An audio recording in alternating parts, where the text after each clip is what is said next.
To set up contactless payments on Honor 600, first of all, you will need to download an app that you plan on using for your cards. So in this case, I'm going to focus on Google Wallet, but of course you can go for any app that you like. For example, Revolt if you want.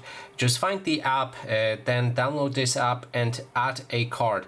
The adding a card process is fairly simple. If you're, for example, using Wallet, you just need to click on a plus button or find a button that allows you to add that card, select the payment card, and then we'll be able to fill information about our card manually, or sometimes the app will allow us to scan the card using our camera.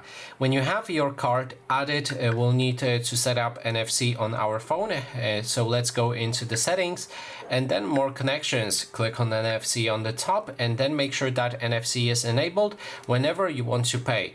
When it's disabled, your wireless payments won't work. So let's go for default wallet app as well, and here choose the app that you've downloaded and added your cards to. After that, your your payments will be set up, and you can just lift your phone and touch the terminal to pay. And that is basically everything. Thanks so much for watching.